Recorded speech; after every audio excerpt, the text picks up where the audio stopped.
I was repairing a broken mantel clock when the hospital called to ask if my mother had dementia. Not might, not possibly, had. The nurse sounded exhausted in the way only night shift nurses do when they've already carried too many sad stories before midnight. They'd found my mother wandering near the harbor in freezing rain wearing bedroom slippers and a wool coat thrown over her nightgown. She'd been clutching an old music box so tightly they'd needed two nurses to pry her fingers loose. My sister Vanessa was supposed to be with her that week, but Vanessa hadn't answered her phone for nearly 6 hours. I remember driving through the fog toward Baxter Pier with my windshield wipers scraping uselessly against freezing rain while my hands shook so hard I almost missed the marina turn. And when I finally found my mother, sitting under the fluorescent lights of the emergency room, soaked through and staring blankly at the floor, she looked up at me with frightened eyes and whispered, "Where's Vanessa? She gets scared when I'm alone." Not Naomi, thank God. Not I was looking for you, just Vanessa. That was the moment I realized something I would spend the next year trying to survive. I was always the daughter who came when everything fell apart. I just wasn't the daughter anyone reached for first. My repair shop sat between a bait store and a used bookstore near the harbor, squeezed into a narrow brick building that smelled permanently of seawater and machine oil. Most evenings, the fog rolled in so thick the entire street looked like it had been erased halfway through existence. I liked it that way.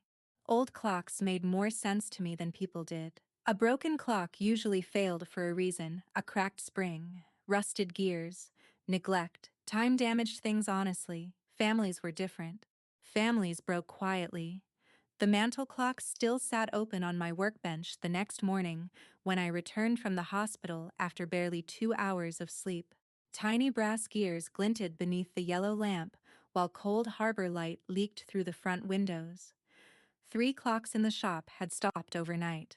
Oddly enough, all three had frozen during storms. I noticed things like that. I always noticed things nobody else had time for.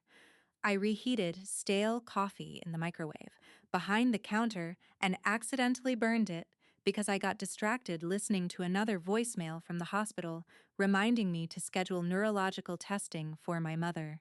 I hadn't even processed the word dementia yet. My mother had been forgetting things for months, maybe longer, repeating stories, losing grocery lists, forgetting appointments. But people forget things when they get older. That's what I kept telling myself. Because once you admit something is truly wrong, your life changes shape around it. And deep down, I think I already knew mine had. By noon, Vanessa still hadn't shown up. She finally called while I was adjusting the pendulum on an antique wall clock. "Oh my God, Naomi, I feel terrible," she said quickly. "My phone died, and then Melissa dragged me out for her birthday thing, and you didn't hear the hospital messages?" Silence, then a sigh. I said I feel bad. Vanessa always sounded exhausted by responsibility before she'd even touched it. I closed my eyes. Moments like that used to make me angry when I was younger. But after enough years, anger turns into something quieter, something heavier. Accommodation. "Mom's home now," I said softly. "Oh good." Immediate relief flooded her voice. Was she upset? She thought it was 2004. Another pause. "Well," Vanessa laughed nervously, "at least she picked a good year." I stared out at the gray harbor while cold wind rattled the shop windows. "You're still staying with her tonight, right?" she asked. Of course I was. Vanessa already knew the answer before asking. After we hung up, I locked the shop early and drove to my mother's house along the waterfront road, lined with skeletal trees bending in the wind. The house looked smaller lately, tired. The porch railing leaned slightly to one side from storm damage nobody had fixed yet. Dead plants sat frozen in ceramic pots as the front steps. Inside smelled like dust, tea bags, and old sheet music.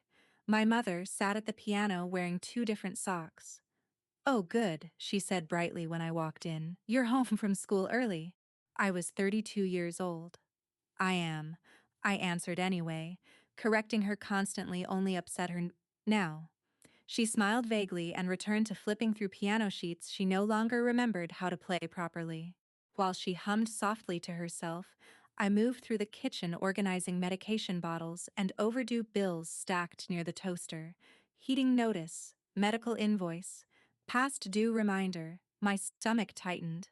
Then I noticed several envelopes shoved deep inside the junk drawer beneath rubber bands and takeout menus. Bank paperwork, and financing documents. I frowned immediately. The family house had already been paid off years ago. I sat at the kitchen table while the old wall clock ticked unevenly overhead, and slowly flipped through page after page filled with signatures. My mother's handwriting looked shaky. Vanessa's signature appeared everywhere. Loan extensions, collateral agreements, payment restructuring. A cold feeling spread through my chest. From the living room, my mother suddenly called out, "Naomi, did your father leave already?" I swallowed hard. Dad had left 23 years earlier. "Yes," I answered quietly, "a while ago." She accepted that without question. That somehow hurt worse. Outside, wind slammed against the harbor windows hard enough to rattle the glass. I stared back down at the paperwork in my hands, then I saw the balance due. My pulse stumbled. For the first time, it occurred to me that Vanessa might not just be avoiding responsibility anymore. She might already be sacrificing pieces of our family just to escape carrying any herself. I started sleeping on my mother's couch 3 nights after finding the refinancing paperwork because I stopped trusting silence in that house. Silence usually meant she'd wandered somewhere, or turned the stove on, or opened the front door at 3 in the morning because she thought she heard my father's truck pulling into the driveway again. The couch springs dug into my back every night, but after a while exhaustion became stronger than discomfort. At 4:30 one morning, I woke to the smell of something burning. I ran into the kitchen barefoot and found 2 slices of blackened toast smoking inside the toaster while my mother stood beside the sink, staring blankly at the window. "Mom?" She jumped slightly. "Oh," she said softly. "I was making breakfast for the girls before school, the girls, meaning Vanessa and me. Except we were grown women now, and one of us wasn't there." I unplugged the toaster and opened the window while freezing harbor air rushed into the kitchen. Mom rubbed her forehead slowly. "I can't seem to keep the days straight anymore." The honesty in her voice scared me more than the confusion itself. Because somewhere underneath all the forgetting, she knew something was happening to her mind. And that meant she was frightened too. I spent that entire morning labeling drawers with masking tape. Plates, medications, towels. I taped emergency numbers beside the phone and programmed reminder alarms into her microwave-like clock because she no longer trusted herself to remember what time she'd taken her pills. By noon, I'd already missed 2 customer calls from the repair shop.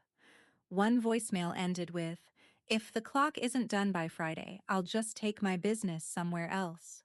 I apologized out loud to an empty kitchen, like it was somehow my fault time itself had started collapsing around me.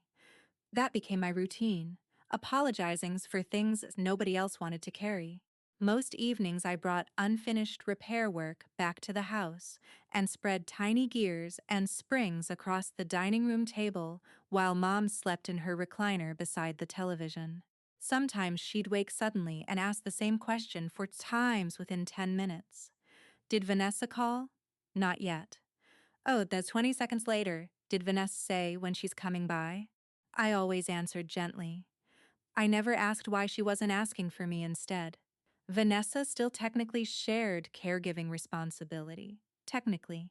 In reality, every emergency somehow drifted toward me like debris floating back to shore. One afternoon she canceled again because of a terrible anxiety day. Another time it was car trouble. Then a migraine. Then work stress. There was always something, and somehow I always understood, or at least pretended to. Around 2 in the morning one Thursday, I was scrubbing urine out of the hallway carpet after Mom got confused, trying to find the bathroom when my phone buzzed. Vanessa had posted pictures online from a waterfront brunch 30 miles away. Mimosas, Lobster Benedict, perfect makeup, bright smile. Caption, much needed reset day. I stared at the screen while carpet cleaner soaked through my jeans. Then I locked my phone and kept scrubbing, because anger required an energy I no longer had. The hardest part wasn't even the work. It was how differently my mother looked at Vanessa whenever she actually showed up. One Saturday afternoon, Vanessa arrived carrying expensive pastries and fresh flowers like a daughter in a pharmaceutical commercial. Mom's entire face lit up. "There's my sweet girl," she said immediately. Sweet girl. I stood 3 feet away cleaning spilled tea from the coffee table while Vanessa kissed Mom's cheek dramatically and apologized for being so busy lately. Mom barely noticed me. Later that evening, after Vanessa left, I helped Mom into bed while she blinked at me sleepily. "Thank you, Sandra." I froze. Sandra had been the part-time home aide we hired briefly the previous summer. "It's Naomi," I whispered gently. "Oh," she looked embarrassed. "Of course it is." Then she fell asleep before I could recover from the feeling of being erased inside my own childhood home. The next morning, Mrs. Delaney from next door stopped me while I was unloading groceries. "You're such a blessing to your mother," she said warmly. I forced a smile. People kept calling me strong like it was a compliment. But after a while, strong starts sounding suspiciously close to alone. A few nights later, I fell asleep sitting in my car, outside the pharmacy waiting for Mom's prescription refill. I woke to someone's tapping lightly against the window. Graham Pierce stood outside holding 2 paper coffee cups. "You left your headlights on," he said when I rolled the window down. I looked around, disoriented. The pharmacy parking lot was nearly empty except for his harbor maintenance truck parked nearby. "What time is it?" "Almost midnight." My neck ached from sleeping upright. "That bad, huh?" he asked gently. I laughed weakly. I think I forgot what normal tired feels like. He handed me one of the coffees without making a big deal out of it. No pity, no advice, just coffee. That almost made me cry for some reason. His daughter Mia started stopping by the repair shop after school around that time too, mostly to do homework in the corner while I worked. One afternoon, she picked up a broken pocket watch from my counter. "Why do so many clocks stop during storms?" she asked. "I don't know," I admitted. She studied me for a second. "Do you ever fix things people should've taken care of sooner?" The question landed harder than she probably intended. That same evening, while organizing Mom's paperwork again, I noticed several cash withdrawals from accounts I didn't recognize. Large amounts. Too large. There were also overdue mortgage notices hidden beneath old piano sheets, and an appointment card for an estate attorney tucked inside the piano bench. The date on the card was nearly 8 months old. When I asked Mom about it over dinner, her expression changed instantly. "Oh, Vanessa handled all that. What exactly did she handle?" Mom suddenly looked nervous. "I don't remember." Then quietly, she said not to worry you. That night, after Mom finally fell asleep, I stepped onto the back porch for air. The harbor fog had rolled in thick enough to erase the water completely. I heard Vanessa's voice before I realized she was standing near the side gate talking on her phone. "She likes taking care of people," she said with a small laugh. "Honestly, it gives Naomi purpose." Something inside me went very still, not angry, not shocked, just tired in a deeper way than before, because I realized then that my sacrifice had slowly become everyone else's convenience. The storm started just after sunset. By 8 o'clock, rain slammed against the harbor windows hard enough to shake the old glass in their frames, and the power flickered every few minutes like the house itself was struggling to stay awake. My mother hated storms now. They confused her. Darkness made time disappear completely inside her mind. She stood near the piano, twisting the sleeve of her cardigan anxiously while thunder rolled across the water. "We're late," she kept saying. "Vanessa's waiting for me after dance practice." "Mom, it's okay," I said softly from the kitchen while resetting the breaker after another outage. "Vanessa's home." But logic no longer reached her the way it used to. She moved toward the hallway in panic. "We can't leave her there alone." the lights blinked once, twice, then everything went black. I cursed quietly and grabbed the flashlight from the junk drawer before heading downstairs toward the fuse box. The entire house groaned under the wind. It couldn't have taken more than 2 minutes, maybe less. But when I came back upstairs, the flashlight beam landed on my mother crumpled beside the staircase. For one terrible second, my brain refused to understand what I was seeing. Then I saw the blood. Mom. The flashlight slipped from my hand and rolled across the floorboards. She had fallen against the edge of the piano bench. Her glasses lay several feet away beside the wall clock that had stopped ticking entirely. I dropped to my knees so fast pain shot through my legs. Mom, stay with me. Her breathing sounded wrong. Wet, shallow. She blinked slowly toward my voice, confused and frightened. Then something happened that shattered me more than the blood did. She reached for my hand, not Vanessa's, mine. Naomi, she whispered weakly. It was the first time in months she'd said my name without hesitation.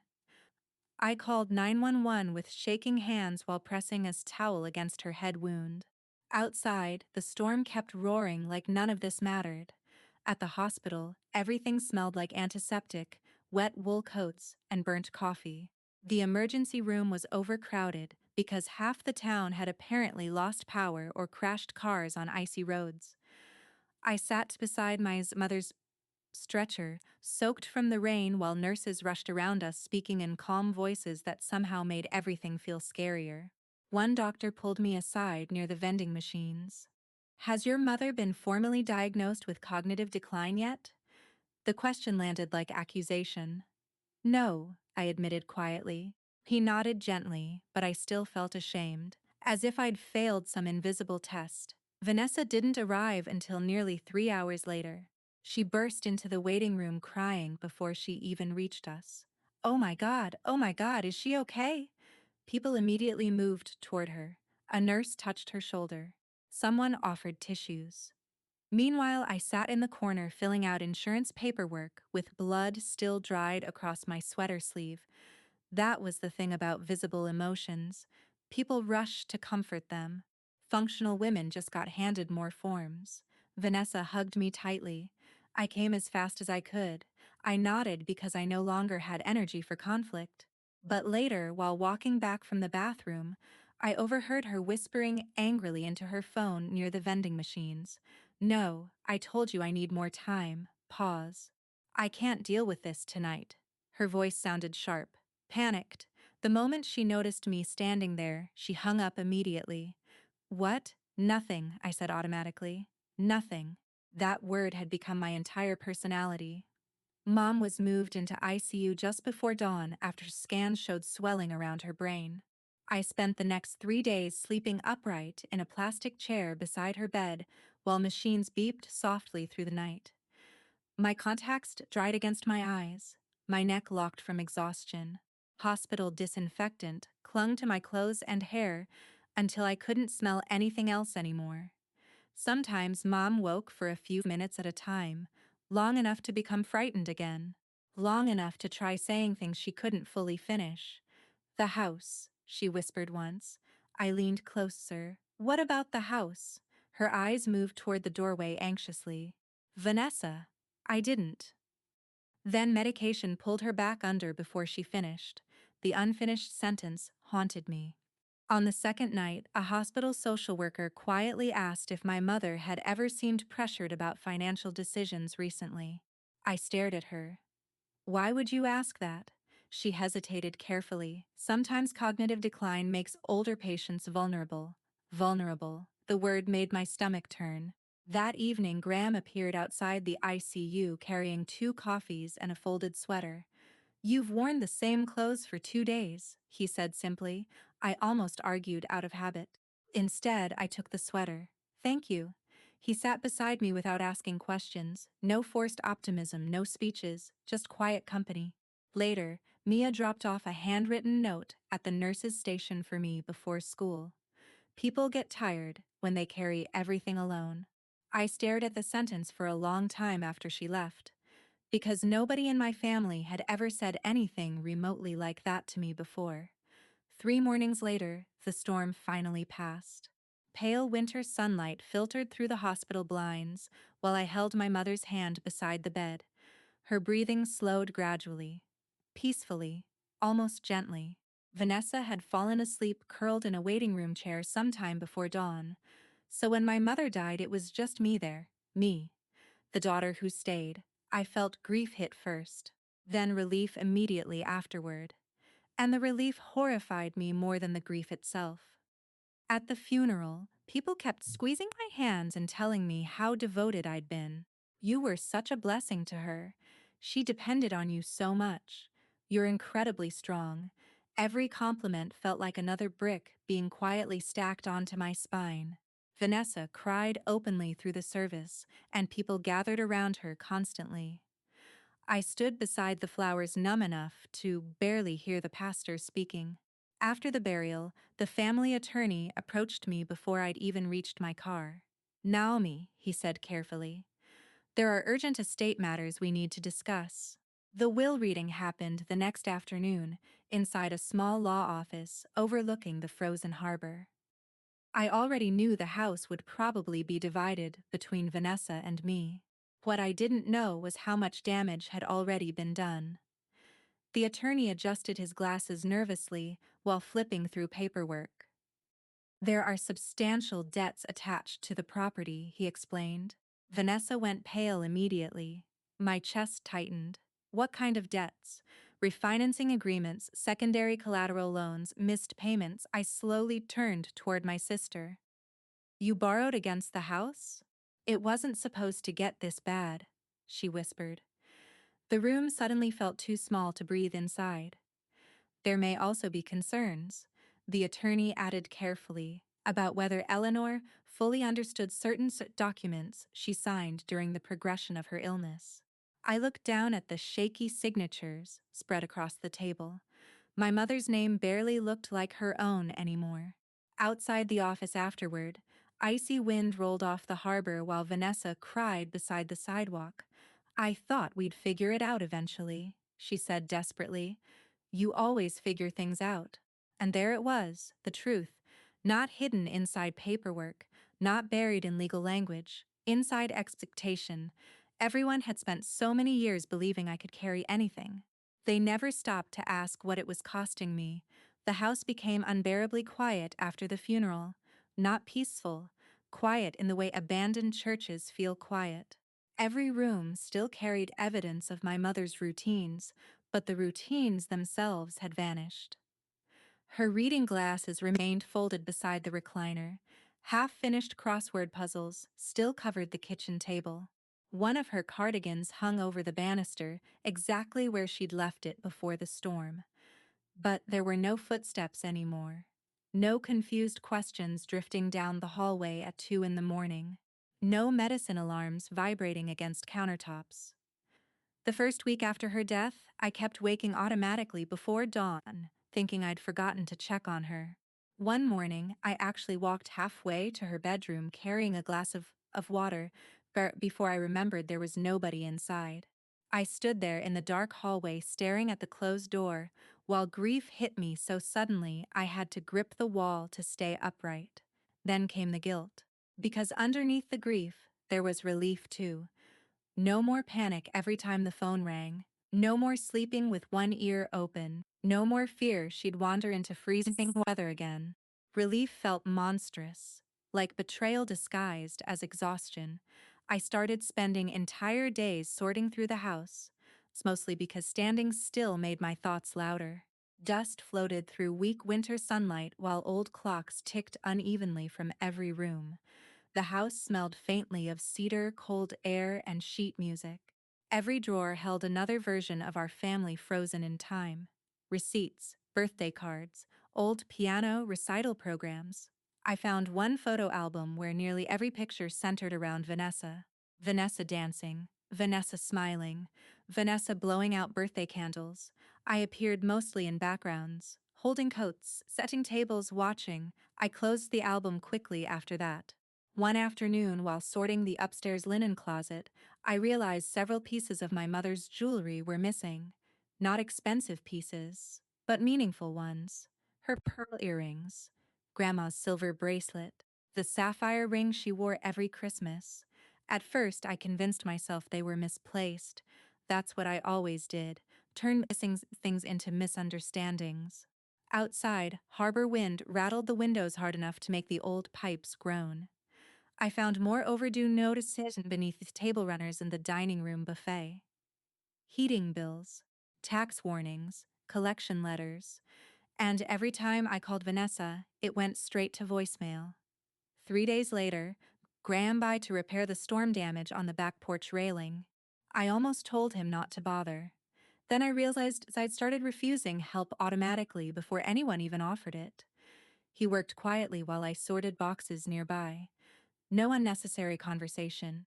No awkward sympathy. Around noon, he handed me a container of chowder from the diner near the marina. "You forgot lunch again," he said. I blinked at him. "How did you know?" "You've been standing in the same spot holding that box for 20 minutes. I looked down and realized he was right. My body felt permanently exhausted now, like grief itself had weight. We sat on the porch steps, eating in silence, while gulls cried somewhere beyond the fog. "You don't have to fix everything immediately," Graham said finally. I almost laughed. That sentence sounded impossible to me.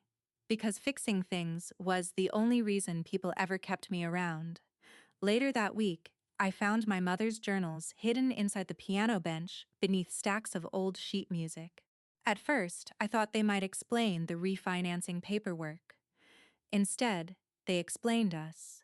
The earliest entries were from when Vanessa was 9 years old and spent months in and out of hospitals with a severe respiratory illness. I barely remembered most of it. But apparently my mother never emotionally recovered from the fear of losing her.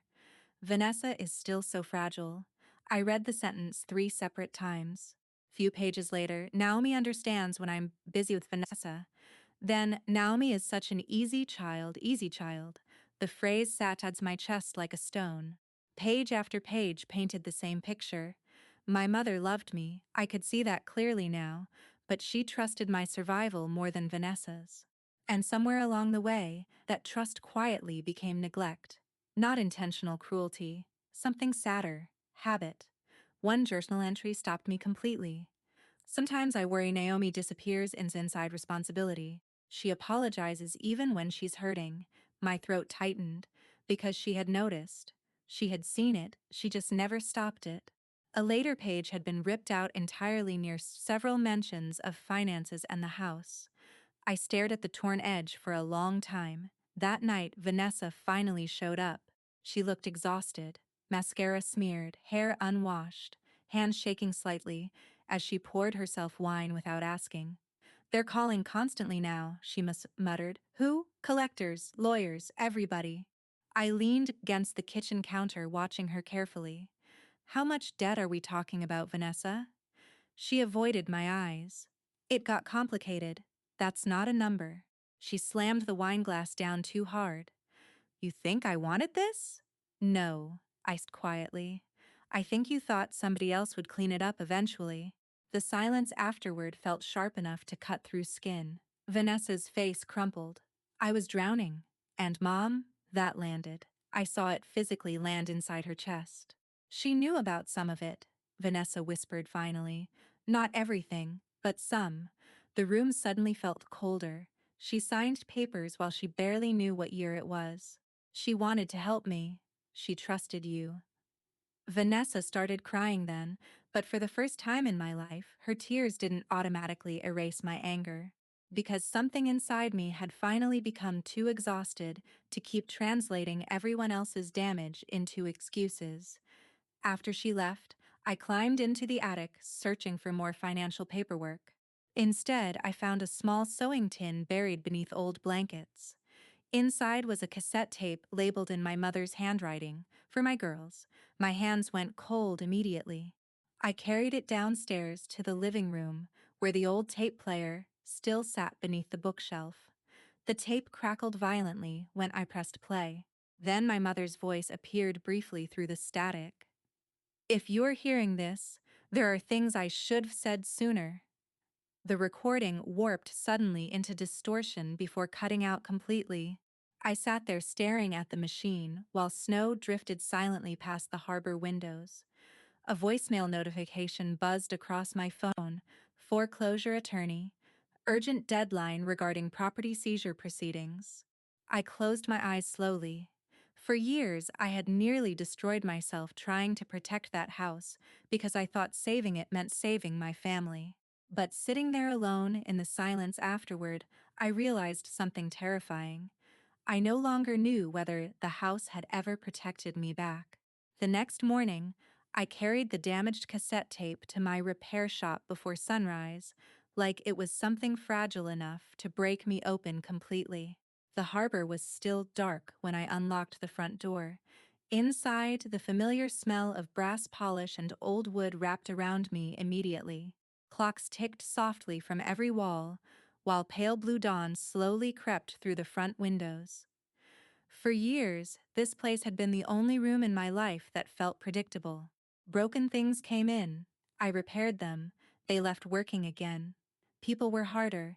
I spent nearly 2 hours carefully cleaning the cassette reels using restoration tools meant for antique mechanisms. Tiny, steady movements, precise pressure, patience. The same skills I'd used my entire life trying to keep everyone else functional. Around 8 in the morning, I finally slid the tape back into the old player behind the counter. Static crackled through the speakers. Then my mother's voice returned, older than I remembered, more tired. "If you're hearing this," she said softly, "then I probably waited too long to say these things." I sat completely still. "I know I leaned on you too much, Naomi." My throat tightened instantly. In my mind, I kept telling myself you were stronger, more capable, easier. I thought trusting you to handle hard things meant I believed in you. The tape hissed briefly. "But sometimes I wonder if I confused your silence for strength." I pressed my hand over my mouth. Outside, snow drifted slowly across the harbor street. Inside the tape, my mother took a shaky breath. "I worried about Vanessa surviving disappointment, but I worried about you disappearing inside responsibility." That sentence cracked something open in me I hadn't realized was still holding, because she had seen me. Not fully, not enough to stop it, but she had seen me. And somehow that hurt almost more than being invisible. "I'm sorry," she whispered through static, "for every time being dependable cost you something nobody noticed."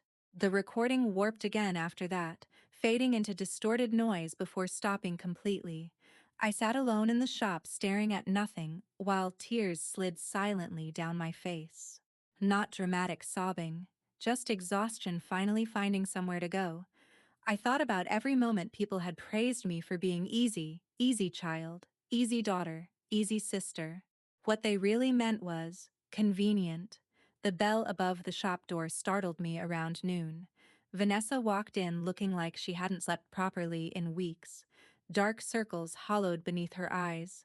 Her expensive winter coat looked wrinkled and carelessly thrown on. For the first time in my life, she didn't look like the beautiful sister everybody instinctively protected. She looked scared. "They're threatening legal action now," she said before I could speak. "No hello, no easing into conversation, just fear." I quietly turned the closed sign on the front door. Vanessa noticed the tape player still sitting on the counter. "What's that?" Mom left a recording. Something flickered across her face. Guilt maybe. Or grief. I didn't know she made one. Neither did I. Vanessa sank heavily into the chair beside the workbench and rubbed both hands over her face. "I messed everything up." Part of me expected my old instinct to activate immediately, comfort her, fix it, carry it. Instead, I just waited. The silence stretched long enough to become uncomfortable. Finally, she whispered, "I really thought I'd figured things out before anybody found out how bad it got. How bad is it?" She gave a weak laugh. "I don't even know anymore." That was the first honest thing she'd said in months. Maybe years. Snow tapped softly against the windows while clocks ticked around us like tiny mechanical heartbeats.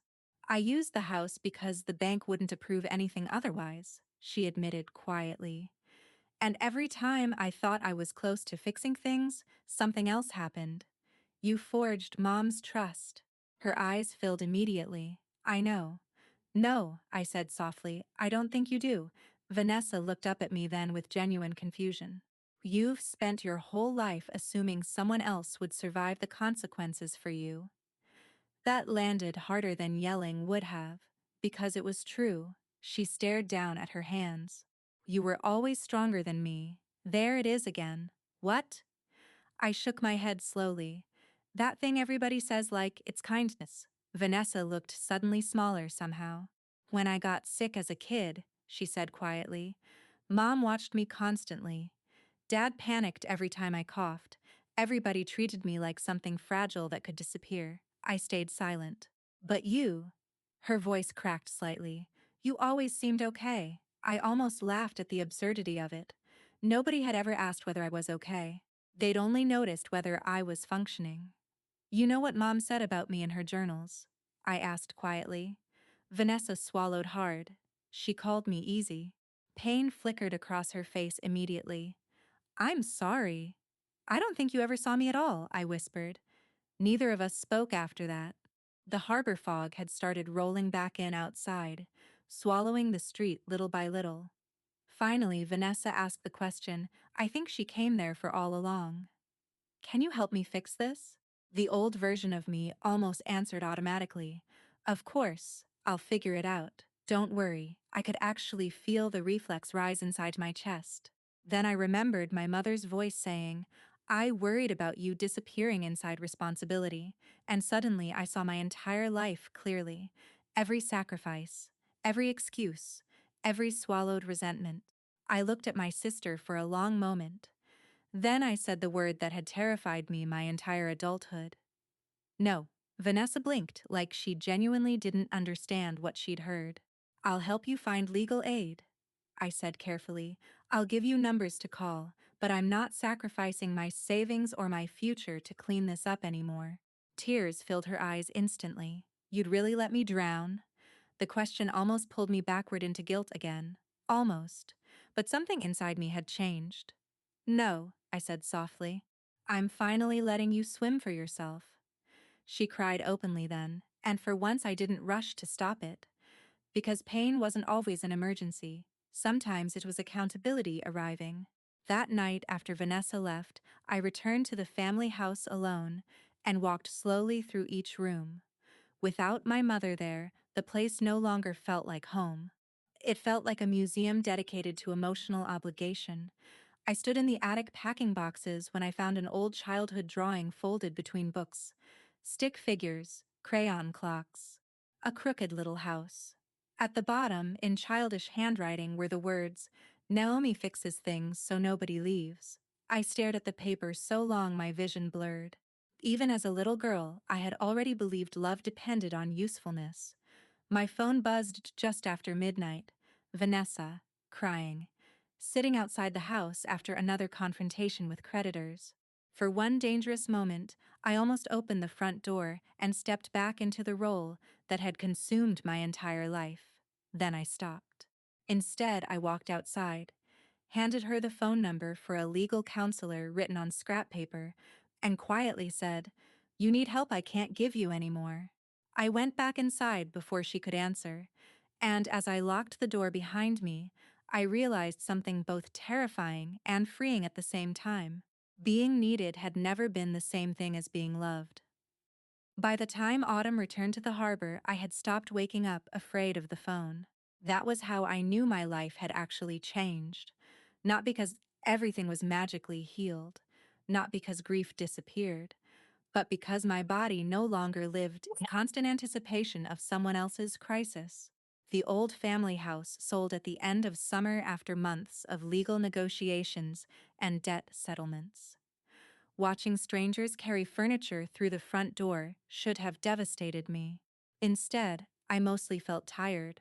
And strangely light, like I had finally set down something I'd been carrying so long I forgot it was heavy. I moved my repair shop 3 blocks closer to the marina, into a larger storefront connected to a small independent bookstore cafe. The owner offered me the extra space after hearing I was losing access to the old workshop attached to the house basement. Now my mornings smelled like espresso, old paperbacks, cinnamon pastries, and machine oil. It felt warmer than my old life, softer somehow. Children wandered through the bookstore after school, while tourists drifted in from the harbor, looking for coffee and somewhere quiet to sit. Sometimes people brought clocks into the shop, just because they liked talking to someone patient enough to repair old things carefully. For the first time in years, my days belonged to me. That realization took longer to get used to than I expected. Some mornings I still woke suddenly at 5 o'clock, convinced I'd forgotten medication schedules or doctor appointments. Sometimes I still reached for my phone expecting disaster. Healing, I learned, wasn't dramatic. It was repetition. Safe days repeated enough times that your nervous system slowly believed them. One afternoon, I caught myself laughing at something in Syed while we reorganized the children's reading corner beside the cafe windows. The sound startled me, not because I never laughed before, but because it came out easily, without guilt attached to it. Mia balanced on a stool taping paper pumpkins along the bookshelf, while I repaired an old school clock for a community fundraiser. "You smile more now," she said casually. I looked up from the clock mechanism. "What?" She shrugged. "You used to look like somebody bracing for bad news all the time." Kids notice everything adults try to hide. I smiled faintly. "Do I still? Sometimes." She tilted her head thoughtfully. "But not every second anymore." That stayed with me longer than she probably realized. Graham walked in around noon carrying sandwiches from the diner near the docks. No dramatic entrance, no performance, just consistency. That was what I loved most about him eventually. Not excitement, not rescue steadiness. For a long time, steady felt suspicious to me. I kept waiting for hidden disappointment underneath kindness, because chaos had trained my nervous system to mistake unpredictability for love.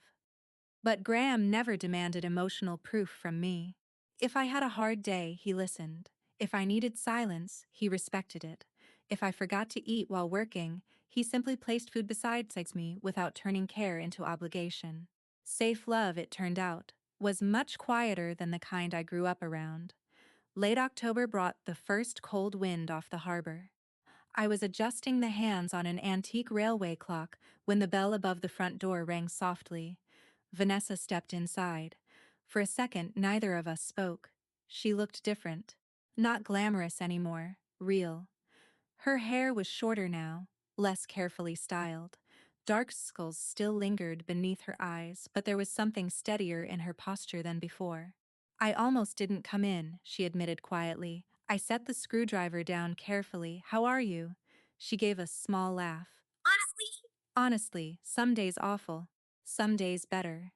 She had filed bankruptcy 3 months earlier, started therapy shortly after that, found consistent office work with a shipping company outside town. For the first time in her life, nobody was rescuing her financially. And somehow, she looked more solid because of it. Mia quietly disappeared into the cafe area, sensing adult conversation approaching. Vanessa looked around the shop slowly. "You built something really beautiful here." The old version of me would have immediately downplayed the compliment. Instead, I simply said, "Thank you." That was healing too. Accepting kindness without apologizing for it. Vanessa stepped closer to the workbench. "I've been thinking a lot about Mom lately." I nodded but stayed quiet. "She loved you," Vanessa whispered. "I know it probably never felt balanced, but she did."